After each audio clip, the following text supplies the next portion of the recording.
જોઈ રહ્યા છો YNN ન્યૂઝ। હવે જોઈએ અગત્યના સમાચાર।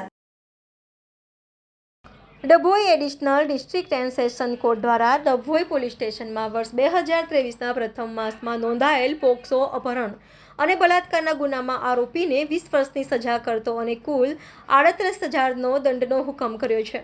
ડભોઈ પોલીસ સ્ટેશન હદ વિસ્તારમાં વર્ષ 2023ના પ્રથમ માસમાં નોંધાયેલ ફરિયાદના આધારે આરોપી રાહુલ સુરેશ તડવીએ સગીર વયની યુવતીને બહેલાવી, ફોસલાવી, ભગાવી લઈ જઈ ગોંધી રાખી અવારનવાર તેની ઉપર દુષ્કૃત્ય કરવાના સંગીન ગુનાની case Dabhoi additional district and sessions કોર્ટમાં જજ H.G. વાઘેલા સમક્ષ ચાલી જતા સરકારી વકીલ H.B. ચૌહાણની દલીલો અને પુરાવાને ધ્યાને રાખી આરોપી રાહુલ સુરેશ તડવીને તકસીરવાન ઠેરાવી 20 વર્ષની સજા અને કુલ 38,000 દંડનો હુકમ કરતા આવા કૃત્ય કરનાર સામે એક દાખલો બેસે તેવો ચુકાદો આપ્યો હતો। રિપોર્ટર ઉદય પંડ્યા, YNN ન્યૂઝ, ડભોઈ।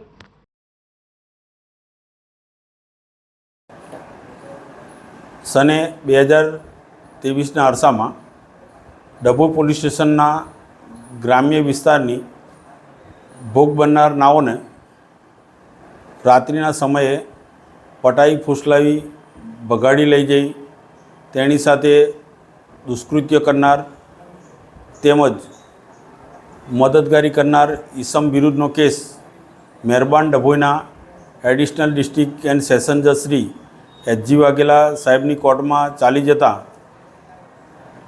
ભોગ બનનારને ભગાડી જઈ ગોંધી રાખી અવારનવાર શારીરિક દુષ્કૃત્ય કરનાર આરોપી રાહુલ સુરેશ તડવી નાઓને ભગાડી જવાના ગુના સંબંધે 3 વર્ષની કેદ તેમજ ₹3,000 દંડ તેમજ ગોંધી રાખવા બદલ 5 વર્ષની કેદ તેમજ 5,000 દંડ તેમજ તેણી ઉપર સગીર હોવા છતાં તેણી પર શારીરિક અત્યાચાર કરવા બદલ 20 વર્ષની કેદ તેમજ ₹25,000 દંડ ભરવાનો હુકમ કરેલ છે।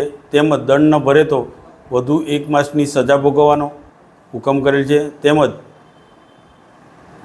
ભગાડી જવામાં મદદગારી કરનાર ઈસમને છોડી મૂકવાનો આજરોજ હુકમ કરેલ છે। Subscribe now and press the bell icon. Never miss an update.